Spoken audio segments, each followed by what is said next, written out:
Sa halip na magsimula ng kanilang bagong buhay bilang mag-asawa sa isang honeymoon, naganap ang hindi inaasahang hakbang, isang annulment ang kanilang isinagawa.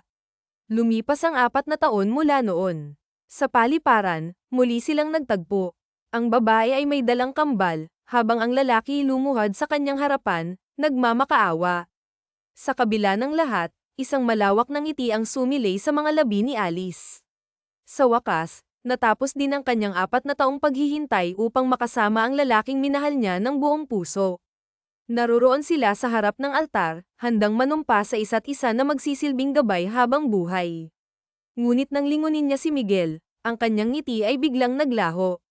Ang malamig na ekspresyon sa mukha ng binata ay hindi may kakaila, ngunit mas kapansin-pansin ang naglalagablab na galit sa kanyang mga mata. Miguel, mahinang tawag niya, halos bulong ngunit sapat upang marinig ng lalaki. Lumingon ito, at doon niya napansin ang pagigting ng panga nito, tanda ng pinipigilang emosyon. Nang tanungin ng pari si Miguel kung tinatanggap ba niya si Alice bilang kanyang asawa, malamig nitong inalis ang tingin sa kanya at sumagot ng walang emosyon. Opo, tinatanggap ko po. Pagkatapos, hinarap ng pari si Alice at tinanong, ikaw, Alice, tinatanggap mo ba si Miguel Jonas Gustavo bilang iyong tunay na asawa? Mamahalin at pakamamahalin sa hirap at ginhawa, sa sakit at kalusugan, habang buhay. Saglit siyang natigilan. Ang kanyang dibdib ay tila pinipiga ng bigat ng malamig na pakikitungo ni Miguel. Alam niyang may itinatago pa ito. Priest's question. Now, malamig na sambit ni Miguel, puno ng hinanakit. Huminga ng malalim si Alice. Pilit niyang isinilid ang ngiti sa kanyang mukha upang hindi mapansin ng pari ang tensyon sa pagitan nila. Sa wakas, sumagot siya, Opo, Father, tinatanggap ko po. Sa ngalan ng Ama, at ng Anak, at ng Espiritu Santo, pinapahayag ko kayong mag-asawa. Maaari mo nang halikan ng iyong asawa, wika ng pari. Humarap siya kay Miguel. Dahan-dahan nitong itinaas ang kanyang belo, ngunit nanatiling malamig ang kanyang ekspresyon, at ang kanyang mga mata ay tila nagbabaga. Dumampi ang labi ni Miguel sa kanyang noo, ngunit bago siya makalayo, mahigpit ngunit maingat siyang hinawakan nito sa braso at bumulong sa kanyang tainga. Huwag mong isipin na magiging masaya ka sa piling ko, Alice. Ipapalasap ko sa iyo ang sakit na naramdaman ko noon. Kung iniisip mong ito ang simula ng masayang buhay mag-asawa, nagkakamali ka. Ito ang umpisa ng bangungot na ikaw mismo ang lumikha. Napasinghap si Alice, tila biglang nanikip ang kanyang lalamunan sa bawat salitang binitiwan ng lalaki. Hindi niya moari kung bakit ganoon ang nararamdaman niya. Gusto niyang magsalita, gusto niyang ipaliwanag ang lahat ng nangyari. Ngunit paano kung hindi siya paniwalaan? Habang pumapalakpak at naghihiyawan ang mga bisita, pilit niyang pinakawalan ang isang matamis na ngiti upang itago ang dumadagundong na kaba sa kanyang dibdib. Sa likod ng ngiting iyon, alam niyang ang lalaking minamahal niya ay tila naging isang estranghero, isang taong puno ng galit na hindi niya alam kung paano papawiin. Pagkatapos ng seremonya ng kasal, umuwi si Alice ng mag-isa.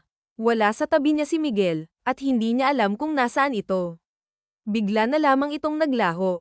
Nang makarating sila sa hotel kung saan gaganapin ang reception, 2 oras lang itong nanatili sa tabi niya. Ngunit nang dumating ang mga kaibigan nito, kasama ang babaeng tunay nitong mahal, hindi na ito bumalik sa kanya. Kinakabahan siya tuwing tinatanong siya ng kanyang lolo kung nasaan ang kanyang asawa. Kaya't pilit niyang tinatakpan ang katotohanan ng mga kasinungalingan, umaasang matatapos ang selebrasyon ng walang gulo. Ngayon, mag-isa siyang nakaupo sa madilim na mansyon, nakatitig sa kisame. Ramdam niya ang bigat ng pagod at ang paninikip ng kanyang dibdib. Dapat sana'y honeymoon nila ngayong gabi. Ngunit wala si Miguel sa tabi niya. Alice, kailangan mong matutunang tanggapin ang pakikitungo ni Miguel. Nasaktan mo siya, at hindi kanya kayang suklian ng pagmamahal tulad ng nararamdaman mo para sa kanya, mahinang bulong niya sa sarili. Kasabay nito, pamatak ang kanyang luha. Dahan-dahan siyang tumayo, mabigat ang bawat hakbang habang umaakyat sa hagdan patungo sa kanilang silid. Pagdating doon, agad niyang hinubad ang kanyang gown at dumiretso sa banyo upang maligo. Matagal siyang nanatili sa ilalim ng shower, pilit pinapakalma ang sarili. Pagkalabas niya ng banyo, habang pinupunasan ang kanyang buhok, biglang tumunog ang kanyang cellphone. Agad niya itong sinagot nang makita niyang ang tumatawag ay ang kanyang lolo. Hello. Bakit po kayo tumawag? Tanong niya, puno ng pag-aalala. Doktor po ito. Nasa ospital po ang lolo nyo, sagot ng nasa kabilang linya. Nanlaki ang kanyang mga mata. Saglit siyang natahimik, tila hindi makapaniwala sa narinig. Agad siyang nagtanong kung saang ospital ito dinala, at nang makuha ang sagot, nagmadali siyang magbihis. Paglabas niya ng mansyon, nahirapan siyang makasakay ng taxi dahil nasa loob sila ng isang subdivision. Bitbit ni Miguel ang kanilang sasakyan, kaya wala siyang ibang pagpipilian kundi maglakad palabas. Pagdating sa labasan ng subdivision, agad siyang nilapitan ng guard. Mrs. Gustavo, ayos lamang po ba kayo? Magalang na tanong ng guard habang nilapitan siya. Oo, ayos lang ako.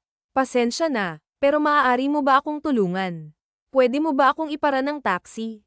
Kailangan ko po kasing makarating agad. May emergency, sagot niya, kapansin-pansin ang paghingal dulot ng pagmamadali. Agad namang tumalima ang guard at mabilis na pumara ng taxi. Hindi nagtagal, nakasakay siya at humarurot na ang sasakyan papunta sa ospital. Habang nasa loob, hindi niya mapigilan ang kaba at takot na bumabalot sa kanyang dibdib. Paulit-ulit niyang iniisip ang kalagayan ng kanyang lolo, at tila bawat segundo ay napakabagal. Pagdating niya sa ospital, mabilis siyang tumakbo papunta sa front desk, hindi alintana ang bigat ng kanyang hakbang. Excuse me po, nasaan ang kwarto ni Ginoong Isidro Rimalds? Tanong niya, halos humihingal pa. Tiningnan ng nurse ang record at mahinahong sinabi ang numero ng kwarto. Room 305 po, ma'am, sagot nito. Hindi na siya nag-aksaya ng oras at nagmamadaling tumakbo papunta roon. Pagbukas niya ng pinto, bumungad sa kanya ang doktor at ilang nurse na abala sa pagsubok na i-revive ang kanyang lolo. Nanginginig siya habang nanatiling nakatayo sa pintuan, nagdarasal na sana'y umabot pa siya. Ngunit ilang segundo lamang ang lumipas, tumigil ang doktor at malungkot na tumingin sa kanya. Pasensya na po, pumanaw na siya dahil sa atake sa puso, mahinahong pahayag ng doktor. Parang biglang bumagsak ang mundo niya. Lumubog ang kanyang dibdib, nanghina ang kanyang mga tuhod, at napaluhod siya sa sahig. Hindi niya alintana ang mga luhang tuloy-tuloy na bumagsak sa kanyang mukha. Paulit-ulit niyang tinawag ang kanyang lolo, umaasang madyay gising pa ito. Isang nurse ang lumapit sa kanya at maingat siyang ainalalayan upang makatayo. Dahan-dahan siyang inilapit sa kama, at doon niya hinayaang bumuhos ang lahat ng kanyang damdamin. Hinawakan niya ang malamig na kamay ng kanyang lolo at mahigpit itong niyakap. Lolo, bakit niyo po ako iniwan? Sabi niyo po hihintayin niyo ako. Sabi niyo lalaban kayo. Bakit hindi niyo ako hinintay? Mahina niyang bulong, puno ng hinagpis. Patuloy ang pagtulo ng kanyang mga luha habang pilit niyang isinisiksik sa isipang wala na talaga ang taong nag-alaga sa kanya at naging haligi ng kanyang buhay. Akala ko makakasama pa kita sa kaarawan ko sa susunod na buwan. Akala ko makikita mo pa ang katuparan ng mga pangarap ko, lolo. Paano na ako? Paano na ako kung wala ka? Tanong niya, tila umaasa ng sagot mula sa katahimikan. Ilang minuto siyang nanatili roon, mahigpit na yakap ang katawan ng kanyang lolo. Hanggang sa marahang pumasok muli ang isang nurse. Ma'am, paumanhin po sa abala. Pero kailangan na po nating pag-usapan ang tungkol sa pagpapalibing. Gusto niyo po bang ipakita o ilibing si Ginoo Rimalds? Maingat na tanong ng nurse. Napatingin siya sa kanyang lolo, tila nag-iisip ng sagot. Ililibing na lang po, malamig ngunit matatag ang kanyang tugon. Alam niyang hindi magiging madali ang mga susunod na araw. Ngunit sa kabila ng sakit, alam niyang kailangan niyang magpatuloy, kahit wala na ang kanyang lolo. Hating gabi nang makauwi si Alice sa mansyon. Tahimik ang buong paligid, at wala pa rin si Miguel. Napaupo siya sa sofa, ramdam ang bigat ng kanyang dibdib.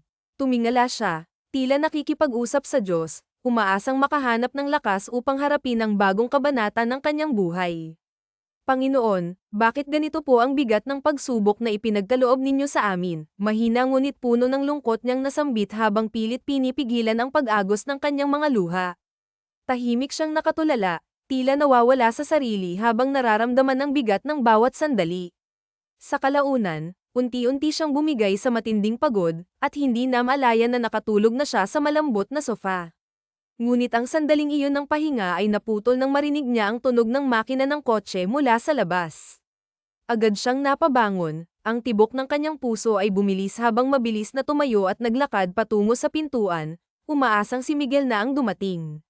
Ngunit sa kanyang paglabas, bumungad sa kanya ang isang eksenang hindi niya inaasahan. Kasama ni Miguel ang isang babae, si Isabela, ang babaeng naging dahilan ng kanyang mga luha.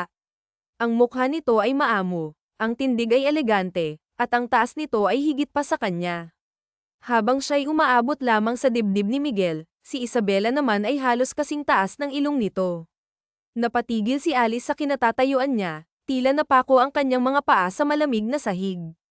Pinagmasdan niya si Miguel, umaasang makikita siya nito, ngunit ni hindi man lang siya nito nilingon. Tuloy-tuloy lamang ito sa pagpasok sa mansyon, habang si Isabela ay tahimik na nakasunod dito, may bahagyang ngiti sa kanyang mga labi. Bakit niya dinala rito si Isabela? Tanong niya sa sarili habang nararamdaman ang kirot na unti-unting bumabalot sa kanyang dibdib. Ngunit sa kabila ng sakit, pilit niyang pinanatiling kalmado ang kanyang anyo. Bago pa man makalayo si Miguel, buong lakas ng loob niyang tinawag ito. Miguel. Mahina ngunit puno ng emosyon ang kanyang tinig. Huminto si Miguel at dahan-daang lumingon sa kanya. Ngunit ang tingin nito ay malamig, walang bahid ng damdamin. Anong ginagawa niya rito? Tanong ni Alice, pilit pinipigilan ang panginginig ng kanyang boses. Bahagyang ngumiti si Isabela bago hinawakan ang braso ni Miguel, tila sinasadya ang kilos upang ipakita kay Alice ang kanilang koneksyon. Dito siya matutulog, malamig na sagot ni Miguel, diretso ang tingin sa kanya. Kung may problema ka, mas mabuting masanay ka na. Parang binuhusan ng malamig na tubig si Alice sa narinig. Hindi niya inakala na aabot sa ganito ang sitwasyon. Alam niyang galit si Miguel sa kanya, ngunit hindi niya inaasahan na ipapamukha nito ang relasyon nila ni Isabela sa mismong tahanan nilang mag-asawa. Miguel, asawa mo ako, mahina niyang sabi, pilit na pinipigilan ang luhang namumuo sa kanyang mga mata. Hindi mo pwedeng dalhin dito ang ibang babae. Malamig ang naging tugon ni Miguel. Asawa, hindi mo na kailangang ipaalala sa akin iyan, Alice. Pero tandaan mo rin, hindi mo ako pagmamayari. Wala kang karapatang diktahan kung sinong isasama ko sa bahay na to. Lalong nadurog ang puso ni Alice. Alam niyang hindi madaling magbabago ang nararamdaman ni Miguel. Bago pa man siya makasagot, hinawakan ni Isabela ang kamay ni Miguel at hinayla ito paakyat ng hagdan. Tara na, mahal. Kailangan mo nang magpahinga, ani Miguel sa malambing na tinig, ngunit may bahagyang kislap ng panunuya sa kanyang mga mata habang nakatingin kay Alice. Ang tono niya ay tila may halong awa at pagkutya, isang bagay na lalong nagpabigat sa dibdib ni Alice. Wala nang nagawa si Alice kundi ang tumayo sa kanyang kinatatayuan, tahimik na pinagmamasdan ang lalaking mahal niya habang papalayo ito kasama ang babaeng pinili nito. Nang tuluyan nang mawala sa kanyang paningin sina Miguel at Isabela, hindi na niya napigilan ang pagbagsak ng kanyang mga luha. Mahigpit niyang niyakap ang sarili, pilit na sinusubukang pigilan ang panginginig ng kanyang katawan na dulot ng sakit at pagkabigo. Hanggang kailan ko ba titiisin ang ganito? Mahina niyang tanong sa sarili habang ang puso niya ay tuluyang nadudurog sa sakit. Nanatili siyang nakatayo, tila isang estatwa, pilit nilalabanan ng kirot na unti-unting gumugupo sa kanya. Hindi niya akalain na sa unang gabi ng kanilang kasal, mararanasan niya ang ganitong klaseng pang-aapi mula sa lalaking ipinangako niyang mamahalin habang buhay. Dahan-dahan siyang napaupo sa malamig na sahig, yakap ang sarili habang patuloy ang pagpatak ng kanyang mga luha. Alam niyang hindi siya dapat magpatalo. Hindi siya dapat sumuko, ngunit paano niya kakayanin ang lahat ng ito kung mismong asawa niya ang nagpaparamdam sa kanya na wala siyang halaga. Lumipas ang ilang minuto bago siya tuluyang nakabangon. Nagpasya siyang umakyat sa kwarto nila ni Miguel, umaasang kahit papaano'y nandoon ito. Ngunit nang marating niya ang pintuan, nakita niyang nakasara ito, at hindi lang basta sarado, nakalock mula sa loob. Napakagat siya ng labi upang pigilan ang pag-iyak. Alam niyang nasa loob si Miguel, kasama si Isabela. Hindi niya man marinig ang anumang ingay mula sa loob. Sapat ng masakit ang katotohanang hindi siya ang kasama ng kanyang asawa sa unang gabi ng kanilang kasal, ang gabing dapat ay para sa kanilang honeymoon. Marahan niyang itinukod ang kanyang noo sa pinto, tila inaasam na kahit papaano'y marinig siya nito. Miguel, bakit mo nagagawa ito sa akin? Mahina niyang bulong, ngunit alam niyang hindi niya makukuha ang sagot na nais niyang marinig. Maya-maya pa, Isang mahina ngunit marahas na hikbi ang kumawala mula sa kanyang labi. Hindi na niya kinaya. Tuluyan siyang bumigay. Dahan-dahan siyang lumakad palayo sa pinto at bumaba pabalik sa sala.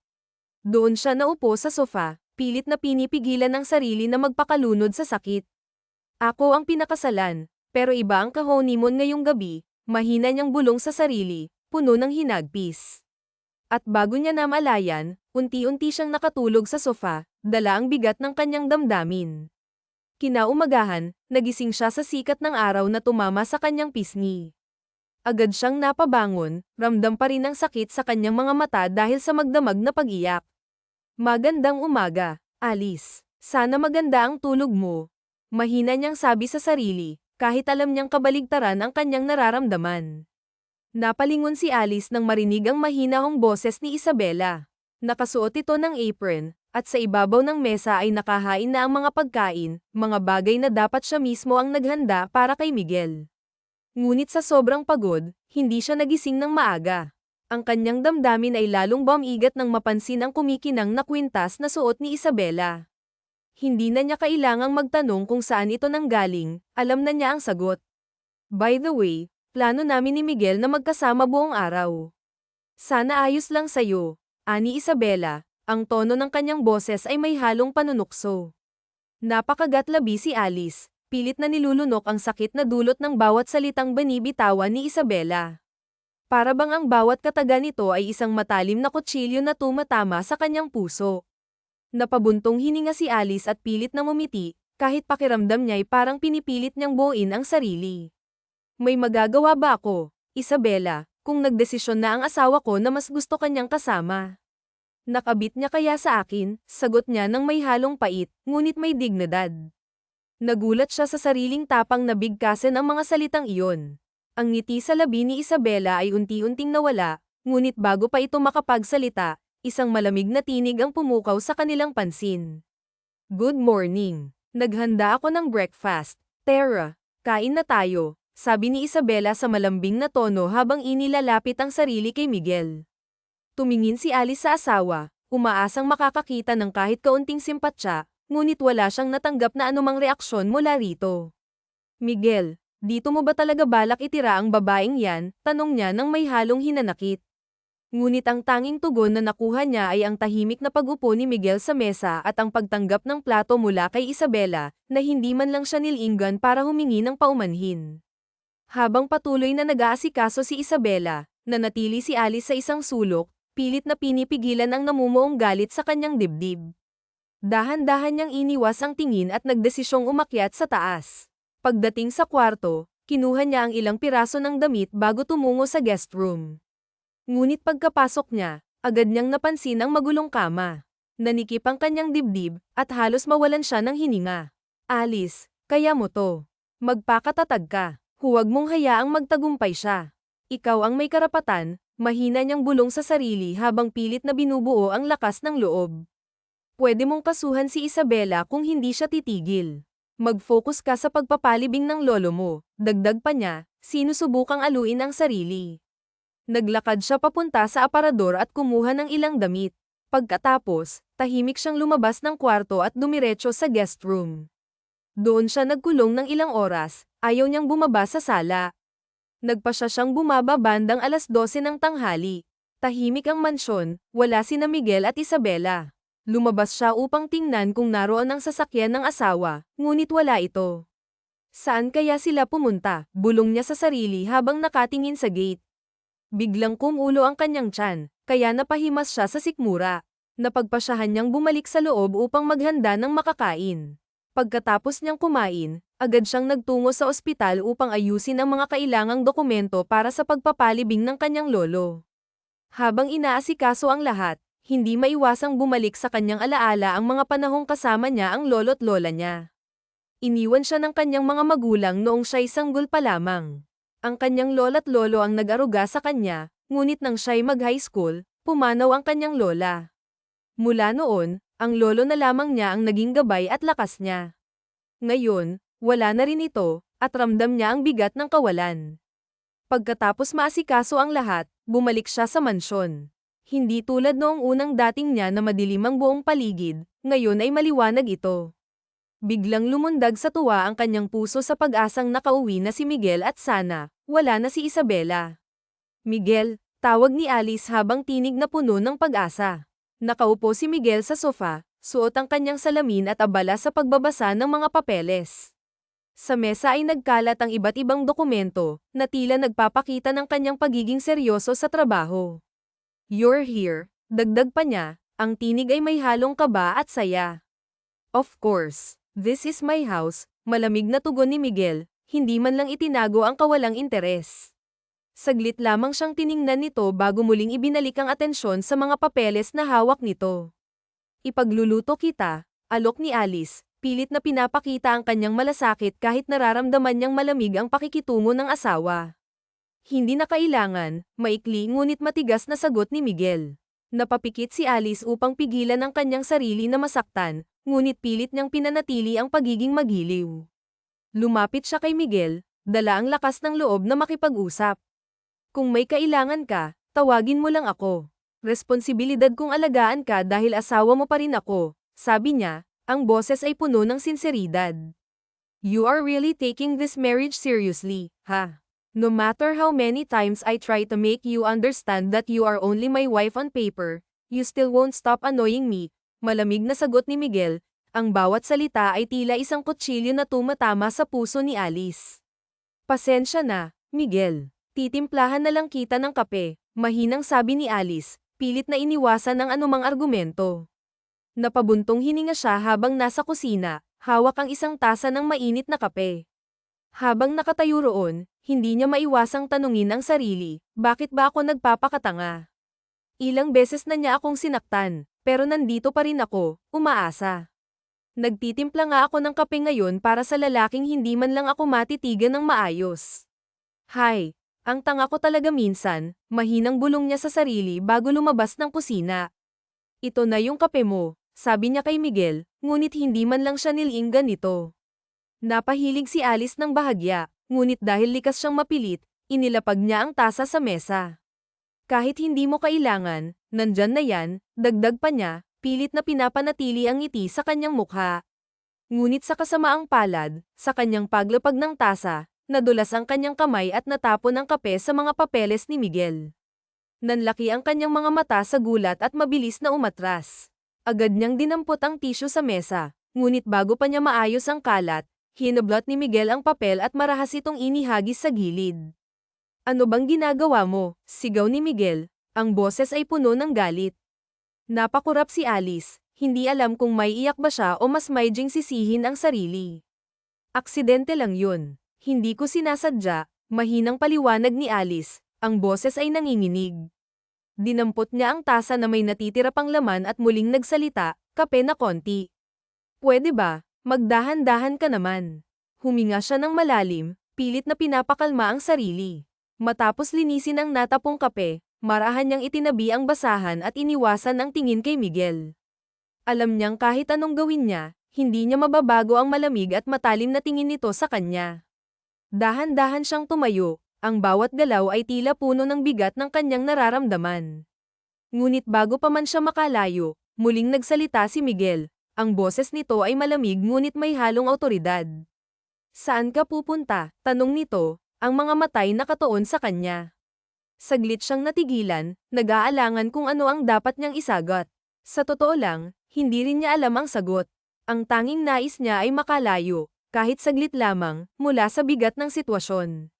"Sa kwarto," mahinang sagot ni Alice, ang boses ay malamig at walang emosyon. "Huwag kang umalis. Hindi pa tayo tapos," mariing tugon ni Miguel. Napapikit si Alice, pilit na pinipigilan ang sarili na magpakita ng galit o hinanakit. Dahan-dahan siyang humarap kay Miguel. Tumayo ito, ang bawat hakbang nito papalapit sa kanya ay tila nagpapabigat sa hangin sa paligid. Nang magkalapit sila, bahagya siyang umatras, ngunit natigilan siya nang maramdaman ang haplos nito sa kanyang baba. Marahan ngunit mariin, itinaas ni Miguel ang kanyang mukha upang magtama ang kanilang mga mata. "Alam mo bang ilang gabi kong pinagpuyatan ang mga papeles na yun, Alice?" tanong nito, ang boses ay puno ng hinanakit. Nanatili siyang tahimik, hindi makapagsalita. Alam niyang anumang sabihin niya ay walang magbabago sa galit ni Miguel. Sa isang iglap, dahil sa kapabayaan mo, nawala lahat ng pinaghirapan ko, dagdag nito, ang tono ay mas matalim. Naramdaman niya ang kirot sa kanyang dibdib, ngunit pilit niyang itinatago ang sakit. Kahit nais niyang humingi ng tawad, kahit gusto niyang ulitin ito ng paulit-ulit, nanatili siyang tahimik. Ang mga salita ay tila natigil sa kanyang lalamunan. Anong gagawin mo kung sabihin kong hindi kita gusto rito? Nawala akong pakialam kahit umalis ka na ngayon din, tanong ni Miguel, ang boses ay malamig at puno ng galit. Hindi siya sumagot, hindi rin siya umatras. Alam na niya ang sagot sa tanong na iyon, matagal na niyang alam, ngunit pilit niya itong itinatanggi sa kanyang sarili. Umalis ka na sa harapan ko bago ko tuluyang makalimutan na babae ka, mariing sabi ni Miguel. Tahimik niyang hinayaan na bumagsak ang kamay nito mula sa kanyang baba. Walang salita, tumalikod siya at nagsimulang lumakad palayo. Ang bawat hakbang ay tila mabigat, at ang kanyang puso ay tila dinudurog sa bawat segundo. Pagdating sa kwarto, bumagsak siya sa kama, nakatingala sa kisame habang iniisip ang mga salitang binitiwan ni Miguel. Ang sakit ay hindi lamang sa kanyang katawan, kundi pati na rin sa kanyang puso. Bakit ba ako nagpipilit? Tanong niya sa sarili, ang boses ay puno ng hinanakit. Hindi niya namalayang tumutulo na ang kanyang luha hanggang sa marinig niya ang tunog ng makina ng kotse sa labas. Napangiti siya ng mapait, mukhang mag-isa na naman akong kakain, mahinang sabi niya sa sarili. Dahan-dahan siyang bumangon at lumapit sa bintana. Mula roon, kitang-kita niya ang itim na sasakyan ni Miguel na papalayo mula sa mansyon. Hindi niya alam kung saan ito pupunta, ngunit alam niyang hindi siya kasama sa destinasyon nito. Pinilit niyang pigilan ang mga luha bago siya tumungo sa kusina. Kahit walang gana, pilit niyang inihanda ang sariling kumain. Ang bawat tunog ng kubyertos sa plato ay tila nagpapaalala sa kanya ng bigat ng kanyang nararamdaman. Napangiti siya ng mapait habang iniisip ang kawalan ng pagbabago sa kanilang sitwasyon. Walang nagbago. Mula pa noon, sanay na akong mag-isa. Matapos niyang kumain, dahan-dahan siyang nagtungo sa sala. Tahimik niyang sinimulan ang paglilinis ng mga kalat na iniwan ni Miguel. Ang bawat galaw niya ay maingat, tila ayaw niyang makalikha ng ingay na maaaring makapagpagalit pa sa kanya. Kape na naman. Pwede bang maghinay-hinay ka? Mahinang bulong ni Alice sa sarili habang pinupunasan ang natapong kape. Malalim siyang huminga, pilit na pinapakalma ang sarili. Matapos linisin ang mesa, maingat niyang itinabi ang basahan. Pinilit niyang huwag tumingin kay Miguel. Alam niyang ang malamig nitong tingin ay magpapabigat lamang sa kanyang kalooban. Dahan-dahan siyang tumayo, ngunit bago pa man siya makalayo, muli na namang nagsalita si Miguel. Saan ka pupunta? Tanong nito, ang boses ay malamig at puno ng awtoridad.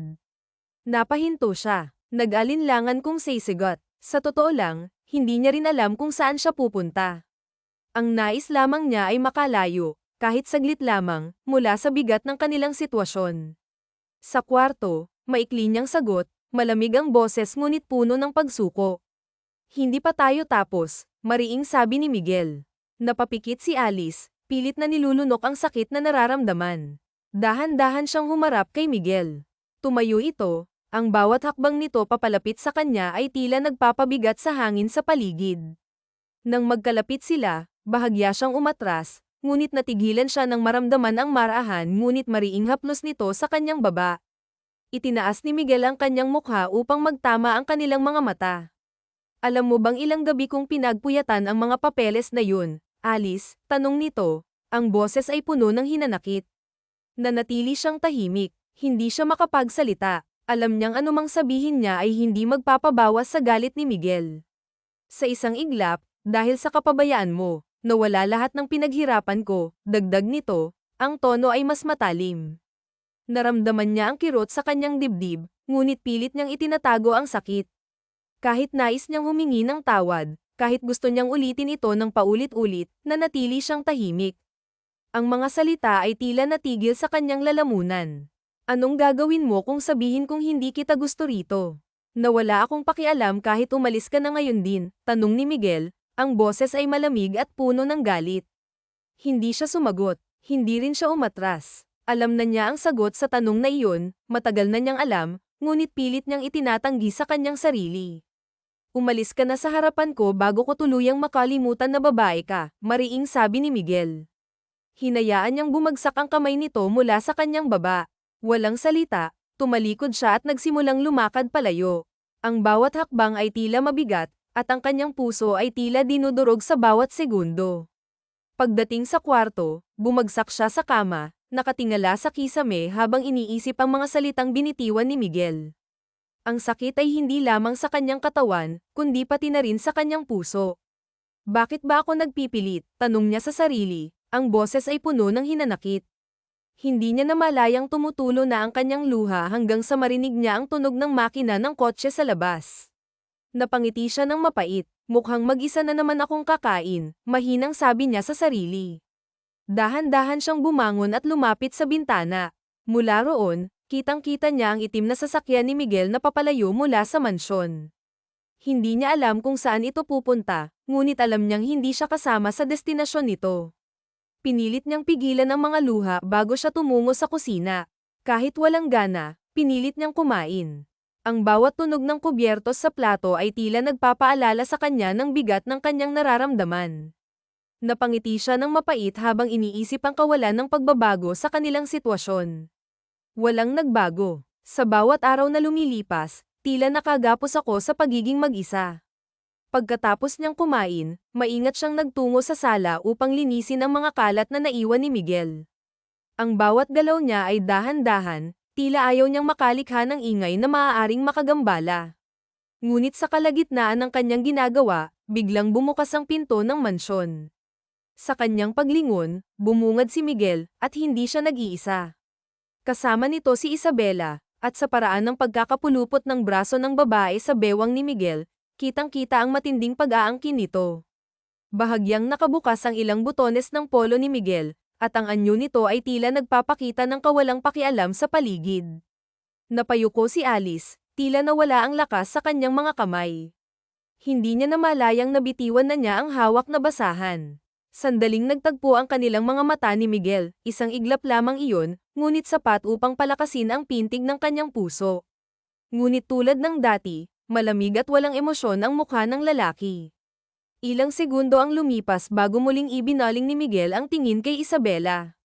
Sa puntong iyon, isang mapanuksong ngiti ang gumuhit sa labi ni Isabela habang hinapit nito ang batok ni Miguel at mariing hinalikan ito sa harapan niya, madiin, mapang-angkin, at puno ng pagnanasa. Napahigpit ang kuyom ni Alice sa kanyang mga palad. Hindi niya maintindihan kung bakit, kahit ilang beses na siyang sinaktan at binaliwala ni Miguel, mas masakit pa rin palang makita itong may kasamang iba. Saglit na tumingin si Miguel sa kanya, ngunit imbes na bumitaw, mas hinigpitan pa nito ang hawak kay Isabela. Bakit ko pa ba ito tinitignan? Mahinang bulong niya sa sarili. Gusto niyang tumakbo, gusto niyang umalis, ngunit tila nakapako ang kanyang mga paa sa sahig. Si Isabela ang unang bumitaw sa halik, ngumiti ng may panunukso, at nilaro ang mga daliri kay Miguel.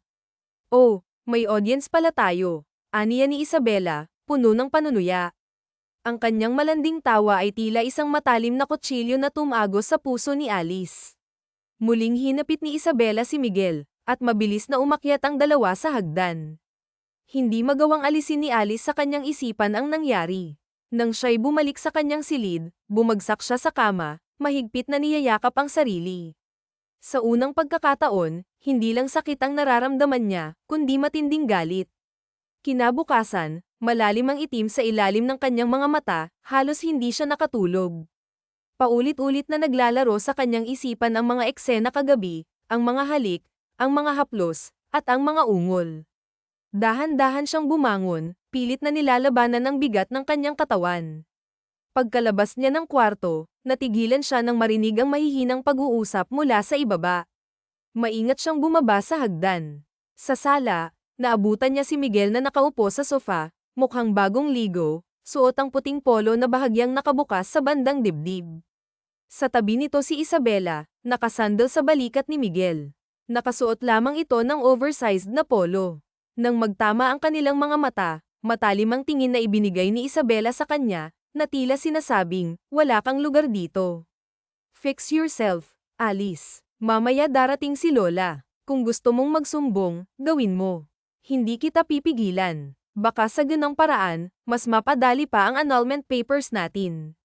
Napalunok siya nang marinig ang salitang, annulment papers. Iyon ang isa sa mga bagay na pinakakinatatakutan niya. Pilit nga siyang ngumiti at iniba na lamang ang usapan. Ah, ganun ba? Sige, magluluto lang ako ng almusal natin. Sagot na nga lamang niya. Hindi na nga niya hinintay kung may sasabihin pa si Miguel. Mabilis siyang naglakad papunta sa kusina. Ngunit pagdating doon, napahawak siya sa lamesa. Ramdam niya ang lakas ng kabog ng kanyang dibdib. Kawawa ka naman, tila nang aasar pa saad ni Isabela. Napalingon siya nang marinig ang pamilyar na boses. Naroon si Isabela, nakangisi at nakataas ang isang kilay. Asawa ka lang sa papel, pero ako ang hinihiga niya. Kailan ka ba susuko, Alice, ha? Dugtong pa ni Isabela. Huminga siya ng malalim, itinuwid ang kanyang tindig, at pilit na pinapanatili ang kanyang dignidad. Wala ka nang pakialam doon, malamig nga niyang sagot. Ngunit hindi natinag si Isabela. Sa halip, mas lalong lumalim ang ngisi nito. Meron akong pakialam. Kung hindi dahil sa lola ni Miguel at sa lolo mo, hindi naman talaga kayo kakasal. Kasunduan lang ng matatanda ang lahat ng to, pero nadamay ang relasyon naming dalawa. Ako ang una, at ako rin ang huli, Alice. Natawa na nga lamang siya. Ikaw nga ang una, Isabela, pero ako ang magiging huli, saad ni Alice. Nagngit-ngit naman sa galit si Isabela sa narinig. Bigla itong sumugod kay Alice at itinulak siya. Bago pa man siya makabawi, dinampot ni Isabela ang pitsyel sa mesa at ibinuhos ang malamig na tubig sa sarili. Isang mapanuksong ngiti ang gumuhit sa labi nito bago biglang sumigaw. Tama na, Alice. Ayoko na. Ginulo pa nga nito ang buhok para magmukhang kaawa-awa. Agad na dumating si Miguel. Napabalikwas ito sa nakita at agad na lumapit kay Isabela. Baka sa mukha nito ang matinding galit. Ano na naman ba? Tanong nito. Nanatiling tahimik na lamang si Alice habang pinagmamasdan si Isabela na kunwaring nanginginig sa ginaw at nagpapanggap na kaawa-awa. Wala akong ginawa, kalmadong sagot na nga lamang niya. Wala, tinulak mo nga ako, oh. Tapos binuhusan mo pa ako ng tubig. Ano bang kasalanan ko sa'yo? Singit ni Isabela. Naningkit ang mga mata ni Alice. Alam niyang drama lang ito ni Isabela, pero alam din niyang hindi siya paniniwalaan ni Miguel. Ikaw ang nagtapon ng tubig sa sarili mo, sagot niya. Ngunit bago pa siya makapagsalita ulit, hinawakan na nga lamang siya ni Miguel. Magpapalit na ako ng damit, tapos magluluto ako, saad na nga lamang ni Alice. Nang marating niya ang guest room, agad siyang nagpalit ng damit at bumalik din sa sala. Ngunit wala na roon ang dalawa. Narinig niya ang tunog ng makina ng kotse. Napabuntong hininga na nga lamang siya. Umalis na naman si Miguel, at gaya ng dati, wala siyang ideya kung kailan ito babalik. Pumunta na nga lamang siya sa kusina at nagluto ng simpleng almusal. Matapos siyang kumain, nagsimula na nga siyang maglinis ng mansyon. Abala nga siya sa pagpupunas ng mesa nang biglang marinig ang doorbell. Agad siyang nagmamadaling lumabas. Pagbukas niya ng gate, bumungad sa kanya ang isang mamahaling van. Ilang segundo lang, bumukas ang pinto nito at bumaba ang isang matikas na babae na, kahit may edad na, ay halatang pinanatili ang pagiging elegante. Si Catalina Esperanza, walang iba kundi ang lola ni Miguel. Magandang umaga po, Catalina, bati niya. Ngumiti ang matanda at marahang hinawakan ang kamay niya. Alice, ha, hindi mo kailangan tawagin akong Catalina. Lola na lang. Bahagyang napangiti si Alice at tumango. Pasok po kayo, Lola. Pinapasok niya ang matanda at napansin ang paraan ng pag-ikot ng tingin nito sa buong lugar, parang sinusuri kung maayos ang lahat. Nang makarating sila sa sala, muling nagsalita ang matanda. Nasaan nga pala si Miguel? Sisigat na sana si Alice nang marinig nilang mabigat na yapak ng paa na galing kay Miguel. Lola, saad nga ni Alonzo. Lumapit ito at nawaran ng halik sa pisngi ang matanda. Tiningnan siya ni Catalina Esperanza bago bahagyang humirap. Aba, saan ka galing? Kanina pa ako dumating. Ay ho, pagbibiro nga ng matanda. Napakamot na nga lamang si Alonzo sa batok. May inayos lang po ako saglit. Pinagmasdan sila ng matanda bago ngumiti at marahang tinapak ang kamay ni Alice. Halika, umupo tayo. Nang makaupo silang tatlo sa sala, hindi na nagpaligoy-ligoy pa ang matanda. Gusto ko lang malaman kung kumusta na kayong dalawa. Maayos ba ang pagsasama nyo bilang mag-asawa? Napasinghap si Alice. Hindi niya alam kung paano sasagutin ang tanong nito kaya napatingin siya kay Alonzo. Nagulat nga siya nang biglang umakbay ito sa kanya. Siyempre naman po, Lola, maayos na maayos po, masiglang tugon na nga lamang ng lalaki. Napatingin si Alice sa braso nitong nakapulupot sa balikat niya. Parang wala lang nangyari kanina. Mabuti kung ganun, tumango ang matanda bago lumabas ang pilyang ngiti sa labi. Pero, Apo, alam mo naman na matagal ko nang hiling yan, di ba? Haha, Lola, huwag mong sabihin na gusto mo na ng apo, sagot ni Alonzo na may halong biro. Siyempre naman. Ano pa bang hinihintay nyo? Tanong nga ng Catalina. Namula si Alice sa sinabi ng matanda. Hindi nga ito makasagot, ngunit bago pa siya makapagpaliwanag, mas hinigpitan ni Alonzo ang akbay sa kanya at may mapanuksong ngiti sa labi. Ah, sige po, Lola. Baka sa susunod na bisita nyo po, may magandang balita na kami sa inyo, sagot ni Alonzo. Mas lalong lumakas ang pintig ng puso ni Alice. Gusto niyang kontrahin si Alonzo, pero nasa harapan nga nila si Catalina Esperanza. Kaya sa halip na magprotesta, nanatili na nga lamang siyang tahimik, ramdam ang init ng kanyang mukha habang napapaisip kung anong naglalaro sa isip ng kanyang asawa. Napangiti ng husto si Catalina Esperanza sa sagot ni Alonzo. Halata sa kanyang mga mata ang excitement sa ideya ng pagkakaroon ng apo. Nako, mabuti naman kung ganun. Alam nyo, wala na akong ibang mahihiling pa kundi makita kayong dalawa na bumuo ng sarili nyong pamilya. Natahimik na nga lamang si Alice, pilit pinapakalma ang sarili. Hindi niya inasahan na sasakyan nito ang usapan tungkol sa pagkakaroon ng anak. Napalunok na nga lamang siya at hindi maiwasang mapatingin sa lalaking katabi. Si Alonzo naman ay mukhang enjoy sa pagkailang niya. Ah, Lola, baka masyado pang maaga para pag-usapan yan, sagot ni Alice na may halong kaba. Maaga? Nako, iya, wala nang maaga ngayon. Lalo na't nagkakaedad na kayo, kaya bumuo na kayo mamayang gabi. Napangangan na nga lamang si Alice sa dirdiretsong saad ng matanda. Lola, hayaan mo na muna si Alice. Nahihiya lang yan, sabi ni Alonzo na may halong tawa. Natawa na nga lamang si Catalina bago hinawakan ang kamay ni Alice. Iya, wala ka dapat ikahiya. Normal lang naman na pag-usapan natin to. Pero tandaan mo, ang isang magandang pamilya nagsisimula sa magandang samahan. At habang maaga pa, siguraduhin mo ang hawak mo sa leeg ang apo ko. Mahirap yan paamuhin. Natawa na nga lamang si Alonzo, habang si Alice naman hindi alam kung matutuwa ba siya o kilabutan sa tuwa. Lola, parang ako pa ang masama dito. Ah, saad pa nga ni Alonzo. Siyempre naman, kilala kita. Hindi ko hinayaan na lumaki kang spoiled kung hindi kita kilala ng lubos, sagot ng Catalina. Napaigtad na nga lamang si Alice nang biglang pisilin ni Alonzo ang kanyang bewang, sapat lang para hindi iyon mapansin ng matanda. Ah, sige, Lola. Hindi na kita bibiguin, sabi ni Alonzo na may kasamang ngiti. Lalong nag-init ang pisngi ni Alice. Hindi niya alam kung anong iniisip ni Alonzo. Ah, Lola. Gusto niyo po ba ng tsaa? Tanong ni Alice na pilit iniiwas ang usapan. Sige, iya, sagot ng Catalina. Agad na tumayo si Alice at naglakad papunta sa kusina, pilit na pinapakalma ang sarili. Mga ilang minuto pa, muli siyang bumalik sa sala at binigay sa matanda ang tsaa. Nagpatuloy ang kanilang kwentuhan hanggang sa nagpaalam na nga si Alonzo, napapasok nga sa opisina, kaya silang dalawa na nga lamang ang naiwan. Ang sarap ng timpla mo. Iya. Siguradong laging ganado si Alonzo sa bahay kapag ganito kasarap ang inihain mo, saad nga ng Catalina. Salamat po, Lola. Natutuwa po ako na nagustuhan ninyo, sagot ni Alice. Oo nga pala, Iya, may gusto sana akong itanong sayo. Ano po yun, Lola? Tanong ni Alice. Hinawakan ng matanda ang kanyang kamay at marahang pinisil. Tungkol to sa iyong lolo.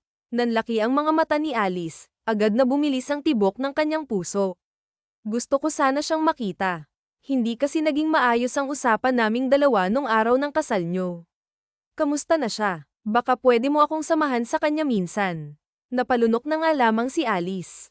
Biglang bumigat nga ang kanyang dibdib. Hindi niya alam kung paano ipapaliwanag sa matanda na wala na ang kanyang lolo, at sa susunod na araw ang libing nito. Lola, saad nga ni Alice. Napansin ni Catalina Esperanza ang biglang pagbagsak ng tono ng boses niya. Bakit, Iya? May nangyari ba? Tanong ng Catalina. Napakagatlabi na nga lamang si Alice. Hindi niya alam kung dapat ba niyang sabihin ang totoo. Natatakot siyang baka atakihin din sa puso ang matanda kapag nalaman ito. Napayuko siya at mahigpit na hinawakan ang leleyan ng kanyang damit. Lola. Si Lolo. Pumanaw na po, sabi ni Alice. Saglit ang katahimikan na bumalat sa pagitan nila. Kitang-kita niya kung paano nawala ang ngiti sa mukha ng matanda. Napakurap si Catalina Esperanza, tila hindi makapaniwala sa kanyang narinig. Anong sinabi mo? Iya, tanong ng Catalina. Pumanaw na po siya, Lola. Inatake siya sa puso dahil na rin po sa katandaan, sagot ni Alice. Halos hindi gumalaw ang Catalina. Nakatingin lang ito sa kawalan, tila iniisip kung paano yun nangyari nang hindi niya namamalayan. Hindi maaari. Kagabi lang iniisip kong tawagan siya. Akala ko magkikita pa kami. Nanginginig ang kamay ng matanda habang marahang tinakpan ang kanyang bibig. Napansin ni Alice ang pagluha nito. Bakit walang nagsabi sa akin? Bakit ngayon ko lang to nalaman? Tanong ng Catalina, habang lalong bumigat ang pakiramdam ni Alice. Napayuko siya, pakiramdam niya ay kasalanan niya. Pasensya na po, Lola. Hindi ko po alam kung paano sasabihin sa inyo. Natakot po ako na baka mahirapan kayong tanggapin. At, nakalimutan ko rin po, paliwanag ni Alice. Dahan-daang umiling si Catalina Esperanza, pilit pinipigil ang paghikbi. Bakit siya pumanaw nang wala ako sa tabi niya? Iya, mahalaga sa akin ang lolo mo. Hindi nga niya napigilan ang paghagulgol. Pasensya na po, Lola. Madalas niya po kayong banggitin. Lagi po niyang sinasabi na isa kayo sa pinakamagandang bahagi ng kanyang buhay. Ibig sabihin, mahalaga rin po kayo sa kanya, sagot ni Alice. Lalong bumagsak ang luha ni Catalina Esperanza. Maya-maya pa, pinahid nga niya ang kanyang luha at pilit ngumiti. Salamat, Iya. Salamat sa pagsabi sa akin, sabi ng Catalina. Napangiti si Alice, kahit ramdam niya ang bigat sa kanyang dibdib. Alam niyang hindi madaling kalimutan ng isang taong naging bahagi ng buhay mo sa mahabang panahon. Nagtagal pa nga sila sa sala, tahimik na nagluluksa, hanggang sa tuluyan nang bumalik ang matanda sa kanyang sasakyan, dala ang bigat ng balitang kanyang natanggap. Nang isara ni Alice ang pinto, hindi niya maiwasang makaramdam ng panghihina. Napabuntong hininga nga lamang siya at napagdesisyonang pumunta sa guest room upang magpahinga, umaasa nga siyang kahit paano ay mababawasan ang sakit na dinadala niya. Pagkaraan ng ilang oras, nagising si Alice mula sa maikling pagkakaidlip. Bumangon siya mula sa kama at lumabas ng kwarto. Ngunit natigilan siya nang makita si Alonzo sa sala, may hawak na malita habang inaayos ang mga gamit nito. Agad siyang lumapit. Saan ka pupunta? Tanong niya. Hindi kaagad sumagot si Alonzo, patuloy lang sa pag-aayos ng kanyang bag. Napansin ni Alice ang seryosong ekspresyon nito, kaya lalo siyang kinabahan. Alonzo, aalis ka? Tanong niya. Bumantong hininga ang lalaki bago siya nilingon. May business trip ako sa Baguio. Nanatiling nakatitig lamang si Alice sa kanya, hindi makapaniwala sa biglaang balita. Business trip? Kailan mo ba balak sabihin sa akin yan? Ngayon ko nga sinasabi, di ba? Hindi pa ako nakakaalis, sagot ni Alonzo. Napaismed si Alice. Akala ko kung ano na. Bigla na lang kasing may dalang malita. Tumaas ang kilay ni Alonzo, halatang hindi natuwa sa sinabi niya. Ano bang iniisip mo? Na maglalayas ako sa sarili kong pamamahay. Hindi siya kaagad nakasagot. Medyo awkward nga niyang hinawakan ang leleyan ng kanyang damit bago tumingin sa malita nito. Pasensya na. Kailan ka babalik? 2 linggo, sagot ng lalaki. Napalunok siya. 2 linggo. Pakiramdam niya ay ang tagal na nga nito. Mami-miss kita, Alonzo. Hindi ito sumagot. Tahimik lang nitong tinapos ang pag-aayos ng gamit hanggang sa tuluyan na nga siyang tinalikuran at lumabas ng mansyon. Sinundan niya ito ng tingin habang naglalakad patungo sa sasakyan. Alonzo. Mahina niyang tawag, ngunit hindi siya nito nilingon. Nang tuluyan nang makapasok si Alonzo sa kotse, pinaandar nga ito. Napabuntong hininga siya. Wala man lang goodbye kiss, bulong niya sa sarili habang pinagmamasdan ang kotse hanggang sa mawala ito sa kanyang paningin. Pakiramdam niya ay hindi niya kakayanin ang 2 linggong hindi nakikita si Alonzo. Ilang minuto siyang nakatayo roon, umaasang babalik ito at hindi matutuloy sa Baguio. Ngunit nang mapagod sa paghihintay, Pumasok na siya sa loob ng mansion. Buong oras siyang nakatulala sa kisame, iniisip pa rin si Alonzo. Naputol lamang ang kanyang pag-iisip nang biglang mag-vibrate ang kanyang cellphone. Kinuha niya ito mula sa side table at tiningnan ang notification.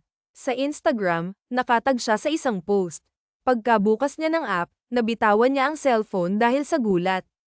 Ano to? Nanginginig ang kamay niyang muling kinuha ang cellphone. Sa screen, kitang-kita ang isang larawan, si Alonzo at si Isabela na magkasama sa loob ng eroplano hanggang sa paglapag sa Baguio. Dahan-dahan nang umagos ang luha sa kanyang mga mata. Business trip. Pero ibang trabaho pala ang inasikaso mo, Alonzo, mahina niyang bulong. Nanginginig nga ang boses. Pakiramdam niya ay parang gusto na lang niyang sumuko, ngunit naalala niya ang hiling ni Catalina Esperanza. Napahawak siya sa tiyan niya at napapikit. Baka ang pagkakaroon ng anak kay Alonzo ang siyang daan para masalba ko ang kasal naming dalawa. Lumipas ang 2 linggo, at walang araw na hindi nakakatanggap si Alonzo ng text message, email, o larawan mula kay Alice. Sa bawat mensaheng ipinapadala nito, pakiramdam niya ay unti-unting may kung anong lumuluwag sa loob niya. Minsan, nahuhuli niya ang sariling matagal na nakatitig sa mga larawan nito, at sa hindi maipaliwanag na dahilan, napapangiti siya. Isang boses ang gumising sa kanya mula sa malalim na pag-iisip. Alonzo, can you hear me? Agad niyang ibinaba ang cellphone at malamig na ibinaling ang tingin kay Isabela, na ngayoy nakaupo sa tabi niya.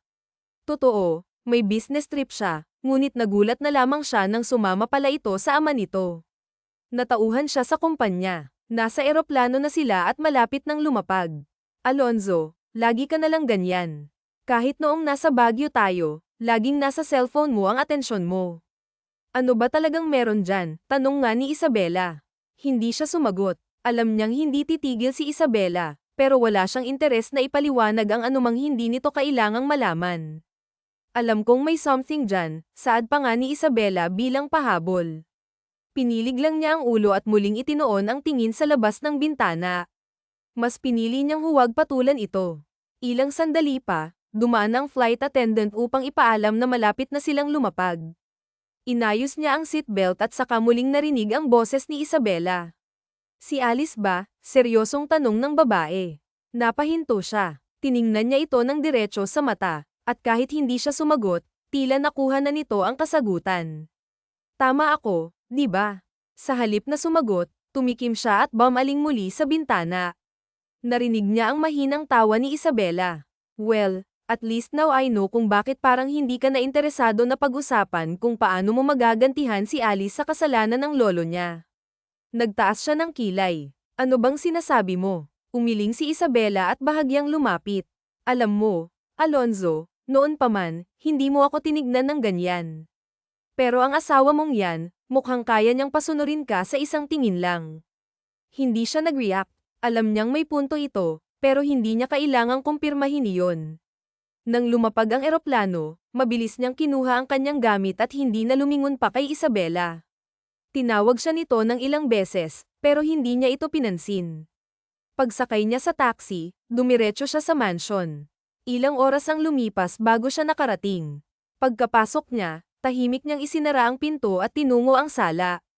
Doon niya naabutan si Alice, mahimbing na natutulog sa sofa, hawak sa dibdib ang isang libro tungkol sa pag-aalaga ng sanggol. Napahinto siya. Ilang sandali siyang nanatiling nakatayo, pinagmamasdan ito. Para bang may kung anong hindi maipaliwanag na init ang lumukob sa kanyang dibdib. Hindi niya maintindihan, pero sa loob ng 2 linggong hindi niya ito nakita, may kung anong kulang sa kanya. Dahan-dahan siyang lumapit at maingat na kinuha ang librong hawak nito. Ngunit bago pa niya tuluyang mailapag iyon sa gilid, biglang gumalaw si Alice at dahan-daang damilat. Alonzo, napakurap siya, hindi inaasahang mahuhuli siyang nakatitig. Mabilis siyang umiwas ng tingin. Bakit ka natutulog dito? Hindi ba dapat nasa kwarto ka? Tanong niya. Bahagyang ngumiti si Alice, halatang antok pa. Nagbabasa lang ako. Tapos hindi ko na maalayan na nakatulog na pala ako. Tiningnan niya ang libro at inilapag iyon sa lamesa. Tungkol pala sa pag-aalaga ng baby. Biglang namula si Alice at napayuko. Wala lang. Naisip ko lang basahin. Hindi na siya nagtanong pa. Umupo siya sa tabi nito, at sa loob ng ilang minuto, nanatili silang tahimik. Hanggang sa maramdaman niyang biglang yamakap si Alice sa kanya. Nagulat siya. Miss na kita, Alonzo, saad nito. Para siyang natulala. Ang mga kamay niya, na dapat ay itutulak ito palayo, ay dahan-daang bumalat sa katawan nito.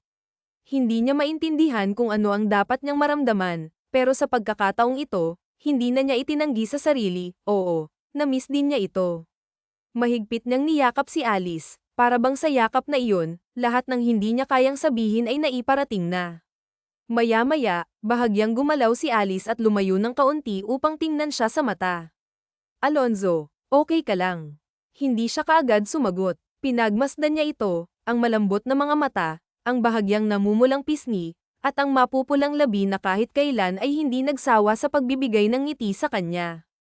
Tumayo siya at tumingin kay Alice. Magbihis ka. Lalabas tayo. Ha? Saan tayo pupunta? Tanong nito. Dinner. Gusto kitang isama sa isang lugar, sagot niya. Dinner. Gusto kitang isama sa isang lugar, sabi ni Alonzo. Napakislat si Alice sa sinabi nito. Hindi siya sanay sa mga biglaang imbitasyon ni Alonzo, lalo na't madalas itong malamig at tahimik. Sige, magpapalit lang ako, sagot ni Alice. Ngumiti si Alonzo ng bahagya bago tinungo ang kanyang kwarto upang maghanda rin. Lumipas ang ilang oras, at nakatayo siya sa tabi ng sofa, hinihintay si Alice. Narinig niya ang mahihinang yabag mula sa hagdan. Pag-angat niya ng tingin, nakita niyang pababa na ito, suot ang isang eleganteng emerald green dress. Hindi ito masyadong mahaba o maiksi, sakto lang para bigyang diin ang mahaba nitong mga binti. Off-shoulder ang disenyo at hapit sa katawan. Hindi niya alam kung bakit napako ang tingin niya rito. Bihira niyang makita itong ganito kaayos. Ang silver heels na suot nito ay bahagyang kumikinang, at ang pearl earrings nitong maliit pero kapansin-pansin ay bumagay sa manipis na bracelet sa pulso. Ang buhok nito ay malayang nakalugay, pero may ilang hiblang iniipit ng silver hairpin. Pagdating nito sa huling hakbang, saglit silang nagkatitigan. Agad niyang ibinalik ang tingin sa relo at malamig na nagsalita. Tahimik lang siyang naglakad papunta sa pinto at pinagbuksan si Alice ng pinto ng kotse. Pagdating nila sa isang mamahaling restaurant, tahimik na naupo si Alonzo sa kanyang upuan, kasunod si Alice. Kaunti lamang ang tao sa paligid. Karamihan ay mga magkasintahan na tila walang ibang mundo kundi ang isa't isa. Hindi niya maintindihan kung bakit niya napiling dalhin si Alice. Habang naghihintay ng pagkain, wala siyang imik. Mula sa gilid ng kanyang mata, napansin niyang abala si Alice sa pagmamasid sa paligid, tila nasisiyahan sa ambience ng lugar. Hindi niya alam kung dapat ba siyang magsalita o hayaan na lang ang katahimikan sa pagitan nila. Maya-maya, isang ingay ang pumuno sa restaurant. Nilinggan niya ang pinagmulan ng sigawan at palakpakan. Isang lalaki ang nakaluhod sa harap ng isang babae, hawak ang isang engagement ring. Nagsimula nang tumugtog ang violin sa background, at agad niyang nakilala ang kanta, Perfect, ni Ed Sheeran. Napansin niyang biglang sumigla si Alice sa kanyang tabi. Mula sa kanyang paningin, nakita niyang sinundot siya nito sa braso, ngunit hindi siya agad tumingin. Ang sweet nila. Ang saya kaya na may nagpo-propose sa harap mo. Ang romantic, saad pa ni Alice. Hindi siya sumagot. Nakatitig lang siya sa magkasintahan, pinapanood kung paano tinanggap ng babae ang alok ng kasal. Walang emosyon ang kanyang mukha, ngunit sa loob niya, may kung anong kumislot. Hindi niya maipaliwanag kung ano iyon, inggit ba, saya para sa ibang tao, o isang bagay na hindi niya pa kayang pangalanan. Muli siyang tinapak ni Alice. Ano? Hindi ka ba natutuwa? Ang ganda kaya ng moment nila. Sa wakas, binaling niya ang tingin kay Alice na nakangiti. Napabuntong hininga siya bago umiling. Ikaw lang naman ang mukhang natutuwa rito, sagot niya. Bahagyang kumunat ang noo ni Alice sa sagot niya, ngunit hindi niya iyon pinansin. Grabe ka naman. Hindi ka man lang naantig, tanong ni Alice. Imbes na sagutin ito, ibinalik niya ang tingin sa kanyang pinggan at inabot ang baso ng tubig. Alam niyang may punto si Alice. Normal lang na matuwa sa ganitong klaseng sandali. Pero para sa kanya, hindi iyon ganoon ka-simple. Habang ang iba ay nagdiriwang sa pagmamahal, siya ay nananatiling tahimik, hindi dahil wala siyang pakiramdam, kundi dahil hindi niya alam kung paano haharapin ang isang bagay na matagal na niyang iniiwasan. Habang patuloy ang palakpakan at sigawan ng ibang mga bisita sa restaurant, nanatili lang si Alonzo sa kanyang kinauupuan, hindi makasabay sa emosyon ng paligid. Napabuntong hininga siya at muling uminom ng tubig. Sa gilid ng kanyang paningin, napansin niyang nakatitig pa rin sa kanya si Alice. Para bang hinihintay na may gawin siya o kahit papaano ay mag-react ng maayos. Wala ka talagang emosyon, no? Tanong ni Alice. Hindi niya ito sinagot. Maya-maya, dumating na nga ang kanilang pagkain. Tahimik niyang kinuha ang kubyertos at sinimulang kainin ang steak sa harap niya. Ikaw kaya, Alonzo, paano ka magpo-propose? Tanong ni Alice, na ikinapahinto ng lalaki.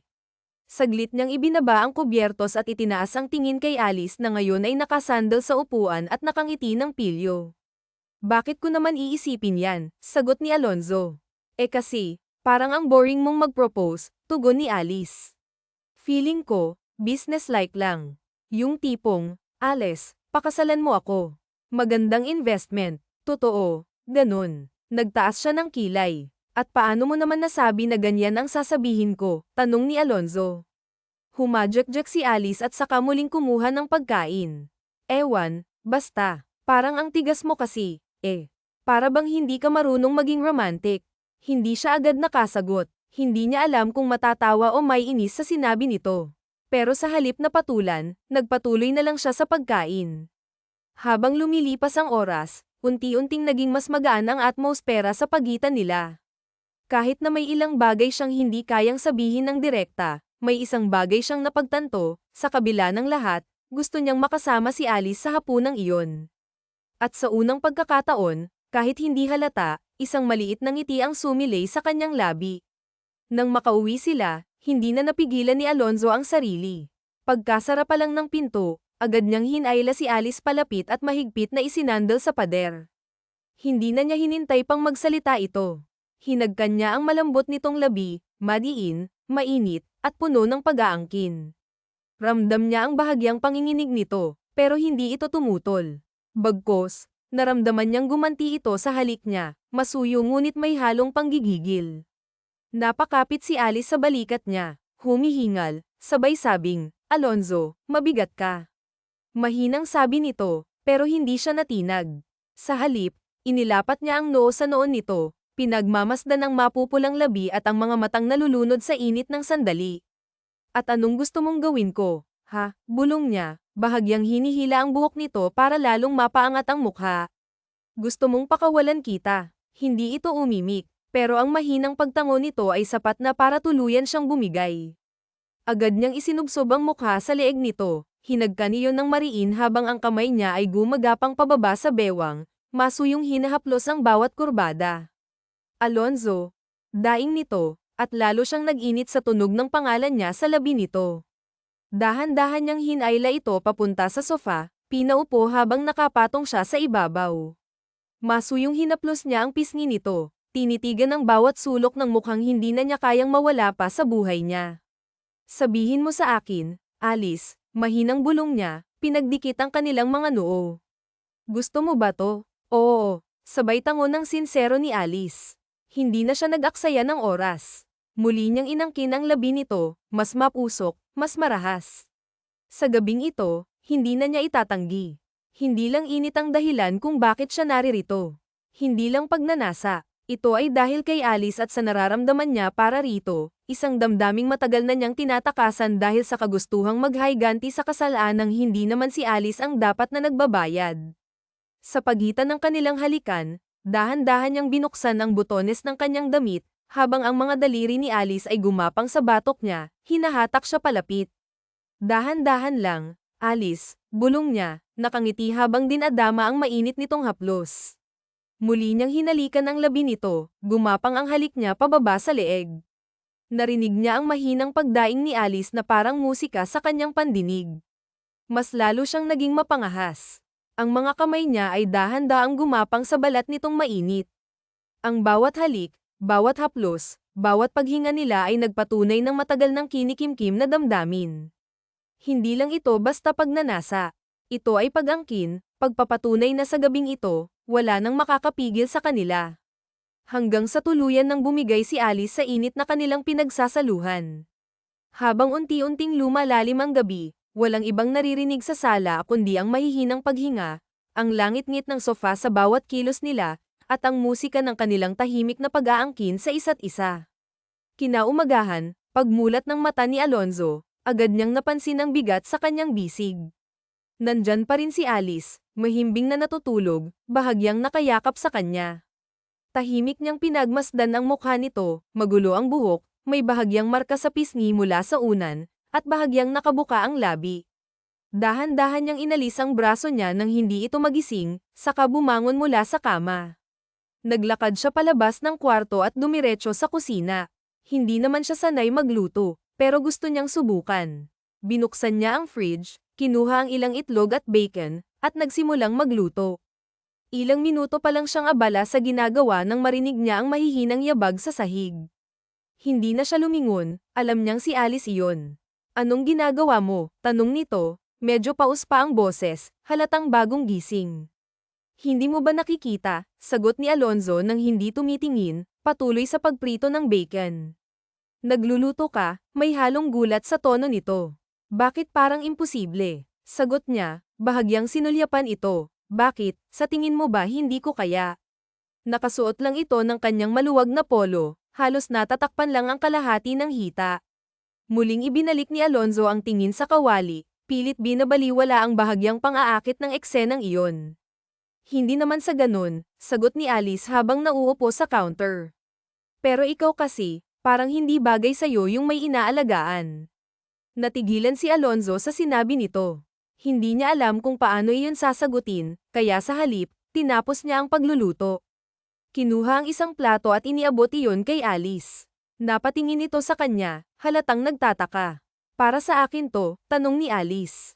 Tumango siya. Hindi na niya pinansin ang pagngiti nito habang sinisimulang kainin ang pagkain. Hindi rin niya ipapahalata, pero sa loob-loob niya, gusto niyang malaman kung magugustuhan nito ang niluto niya. Habang tahimik silang kumakain, pasulyap-sulyap si Alonzo kay Alice. Nang matapos ito sa pagkain, nag-inat ito at bahagyang ngumiti. Hindi ko akalaing marunong ka palang magluto. Hindi naman ako ganun kasama, sagot ni Alonzo. Pilit na hinahabol ang tamang tiyempo para sa gusto niyang sabihin. Pinanood na lamang siya ni Alice, halatang naghihintay ng susunod niyang sasabihin. Huminga siya ng malalim bago nagsalita. Gusto kong subukan. Ang alin? Tumingin si Alice sa kanya, diretso sa mga mata. Ang kasal natin, saad ni Alonzo. Saglit na natahimik si Alice, halatang hindi inaasahan ang maririnig. Anong ibig mong sabihin? Alam kong sobrang bilis. Hindi rin tayo nagsimula sa tamang paraan. Pero gusto kong subukan, Alice. Hindi bilang isang responsibilidad lang, kundi dahil gusto na kitang makasama ng totoo. Hindi siya sanay sa ganitong klaseng pag-amin.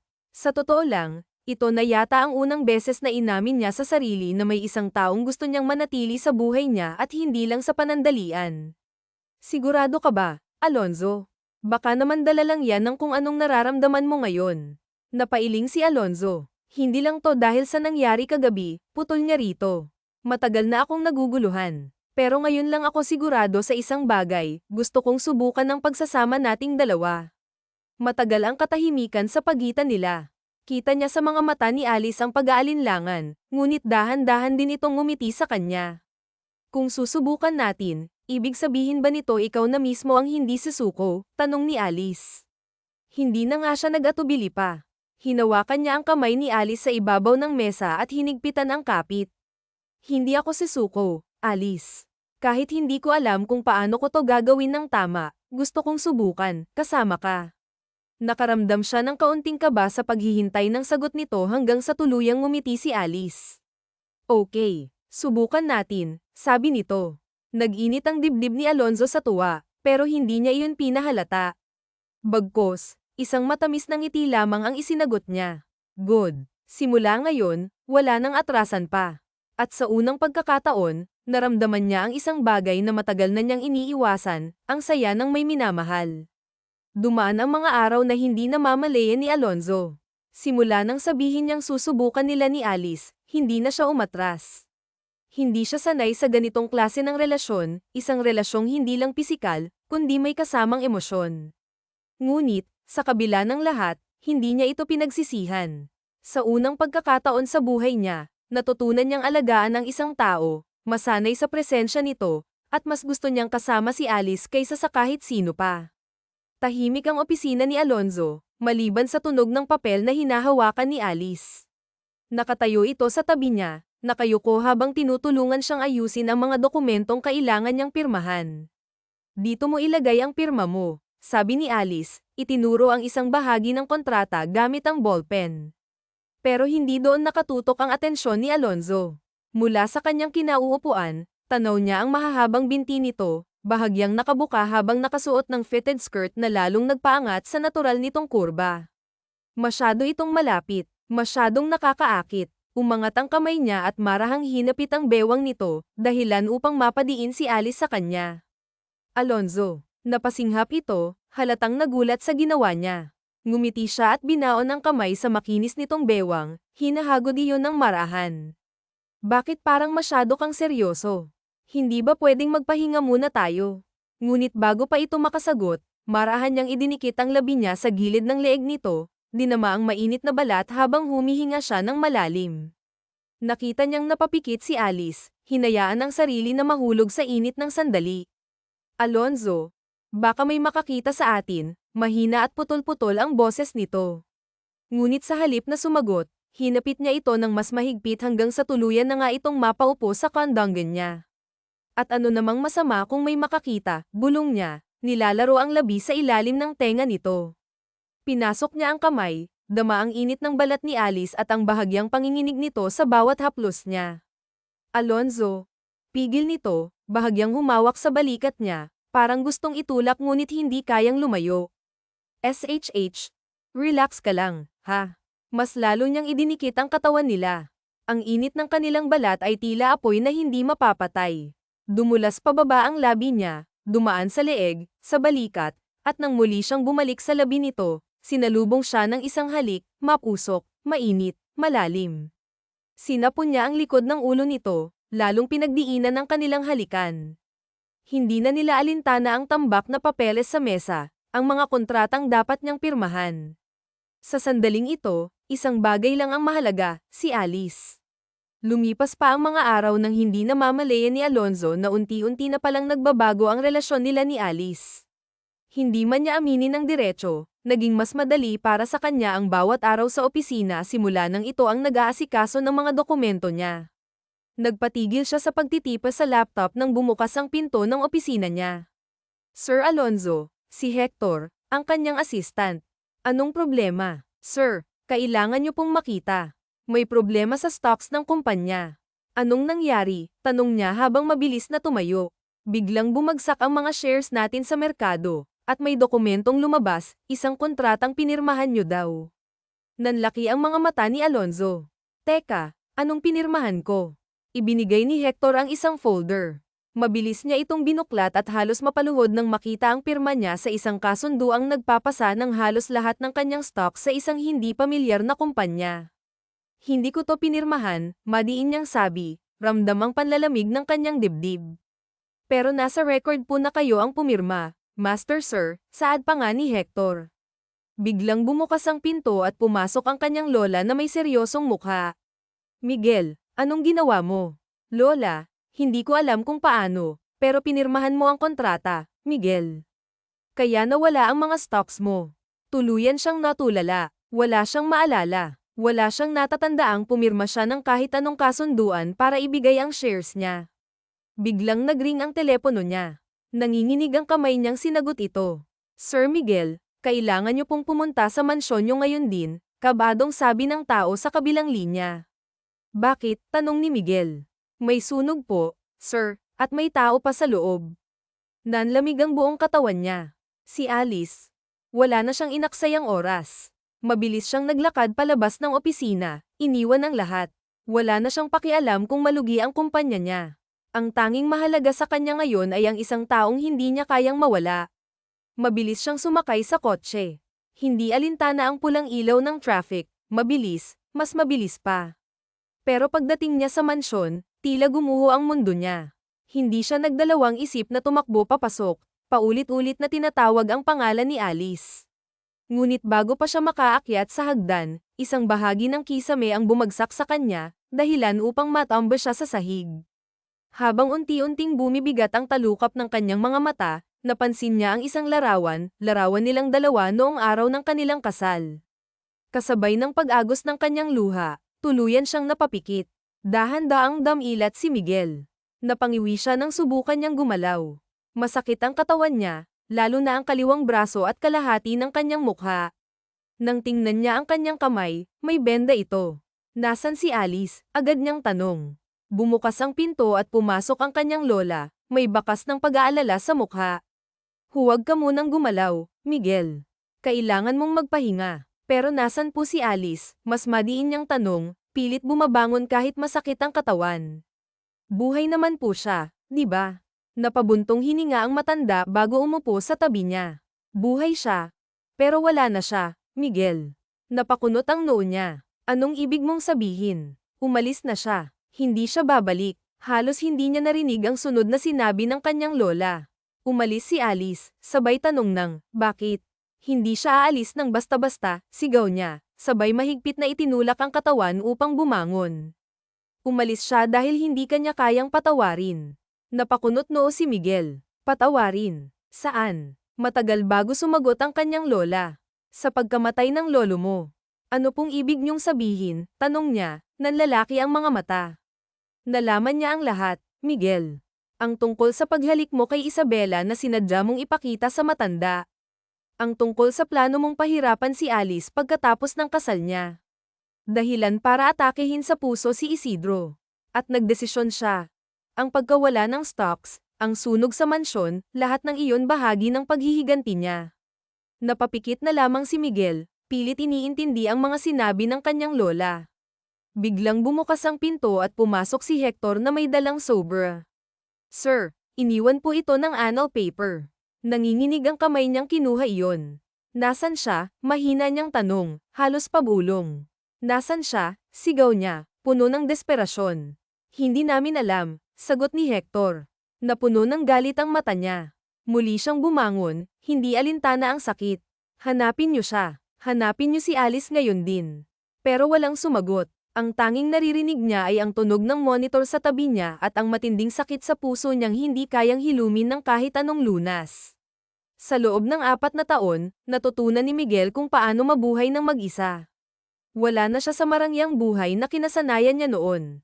Nakatira siya ngayon sa isang maliit na bahay sa isang liblib na lugar, malayo sa gulo ng syudad. Wala siyang kasama maliban sa sariling anino at multo ng nakaraan. Nasunog ang kalahati ng kanyang mukha at braso, dahilan kung bakit iniwasan siya ng mga tao.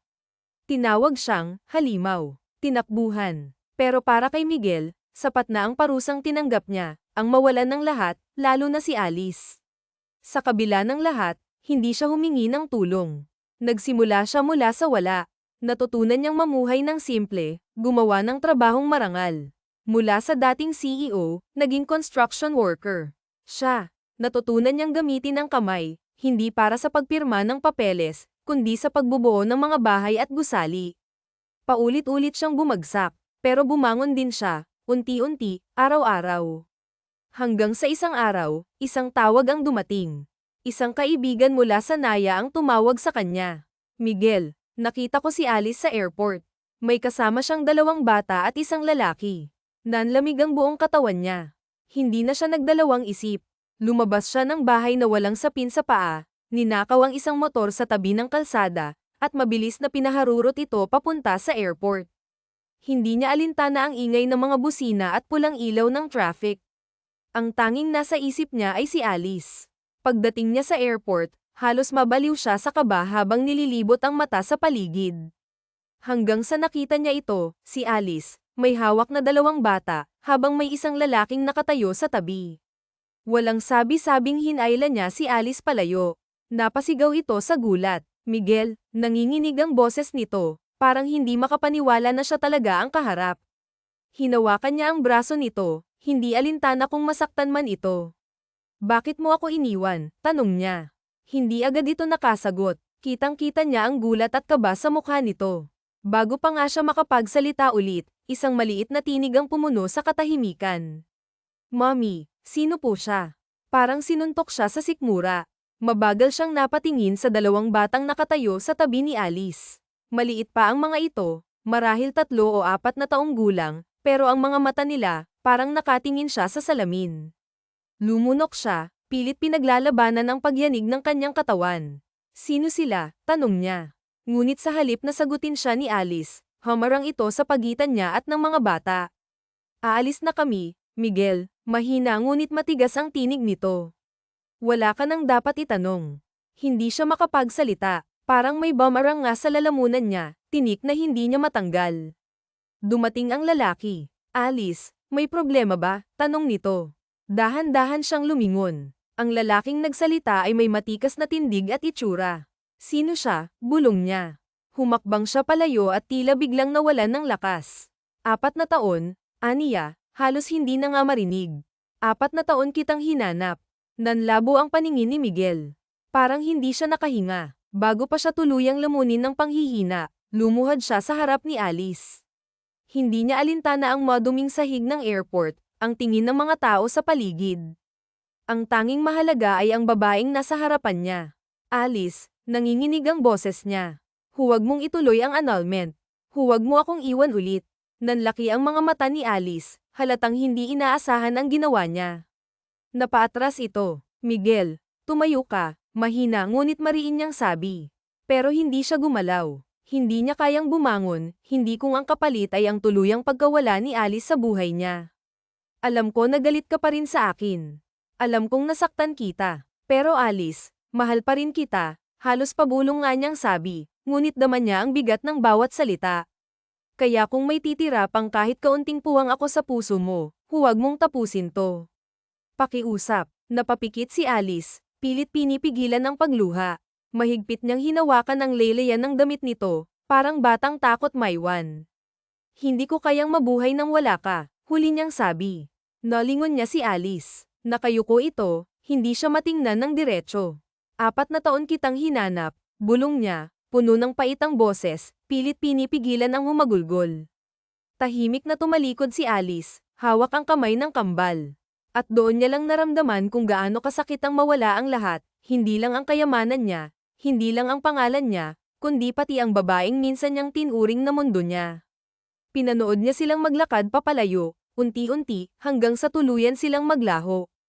At sa unang pagkakataon sa loob ng 4 na taon, naramdaman niyang talagang nag-iisa na siya.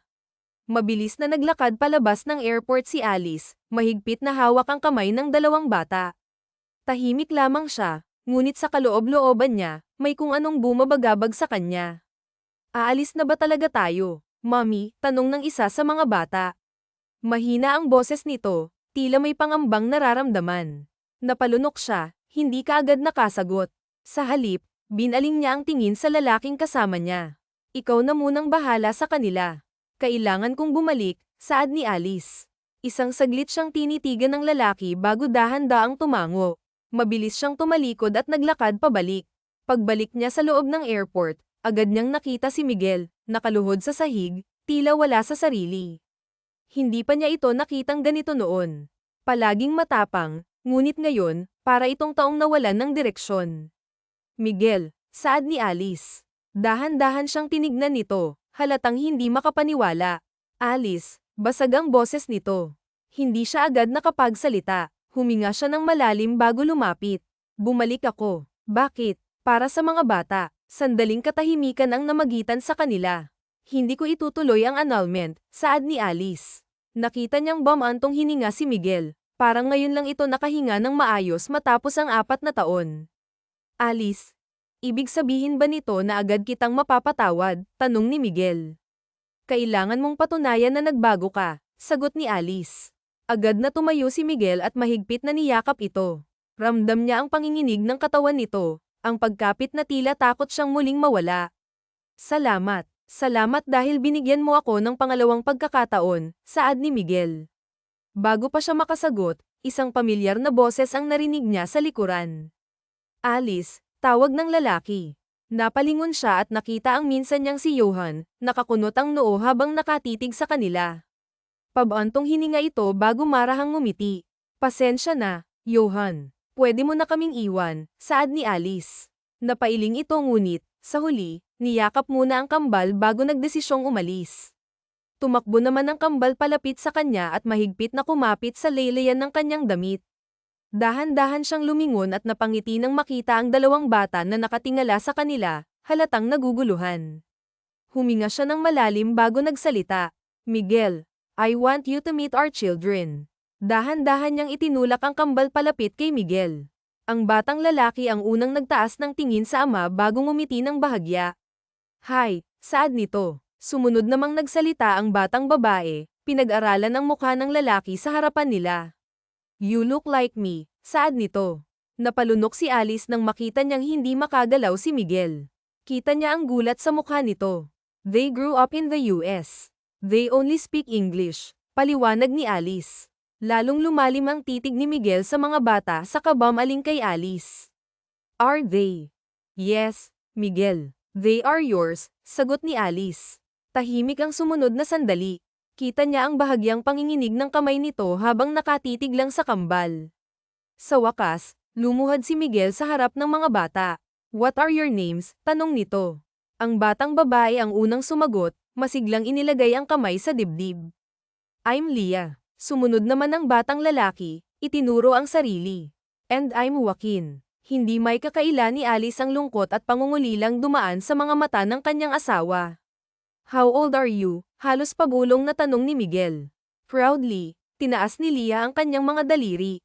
We're 4 and a half. Mabilis na sumingit si Joaquin. Are you daddy? Diretsong tanong nito, inosenteng nakatitig sa kanya. Napabuntong hininga si Miguel, halatang hindi alam kung paano sasagot. Ngunit sa huli, tumango siya at pinilit ngumiti sa kabila ng nangingilid na luha. Yes, I am. Biglang nagliwanag ang mukha ni Joaquin. So do we call you daddy now? Only if you want ta. Sagot ni Miguel, ngumiti at iniabot ang maliliit na kamay ng kambal, mahigpit na hinawakan ang mga ito. Nagkatinginan ng kambal sa kasabay na humikbi. Okay, daddy. At doon, tuluyang bumagsak ang luhang kanina pa pinipigil ni Miguel. Ngumiti si Alice habang pinagmamasdan ang 3 taong pinakamahalaga sa buhay niya, ang lalaking minsan niyang minahal, at ang 2 anghel na bunga ng kanilang nakaraan. Hindi naging madali ang lahat, ngunit sa sandaling ito, alam niyang ginawa niya ang tama. Mahigpit na niyakap ni Miguel ang kambal, para bang natatakot itong mawala. Sa kabila ng sakit ng nakaraan, sa kabila ng mga pagkakamali, naroon pa rin ang isang bagay na hindi nawala, ang pagmamahal. Welcome home, saad ni Miguel. Bulong naman ni Alice. Ngumiti si Miguel at hindi na nagsalita. Wala nang kailangang sabihin, alam nilang mahaba pa ang daan tungo sa pagpapatawad. Pero handa silang subukan, hindi lang para sa kanilang dalawa kundi para sa kanilang mga anak. Habang naglalakad palabas ng airport, mahigpit na nakakapit si Alice sa braso ni Miguel habang karga nito ang kambal. Sa wakas, hindi na siya nag-iisa sa pagharap sa buhay. Hindi na niya kailangang tumakbo o lumayo. Minsan, ang pagbabalik ay hindi nangangahulugang pagsuko, kundi isang bagong simula sa buhay at pag-ibig. Hindi madaling kalimutan ang sakit ng nakaraan, ngunit minsan, kailangan nating bigyan ng pagkakataon ng pagpapatawad, hindi lang para sa iba, kundi para sa sarili natin. Ang tunay na pamilya ay hindi perpekto, ngunit ito ang tahanang kayang tanggapin tayo sa kabila ng lahat ng ating pagkukulang. Mula noon, namuhay na nga sila ng tahimik at matiwasay. At dito na nga po nagtatapos ang kwentong pagmamahalan nina Alice at Miguel. Maraming salamat po sa lahat ng sumubaybay. Ternan VT, Yumi Alice Alonso Miguel Pamela Isabela Lolo Doña Catalina Eva Leah Aiden Joaquin.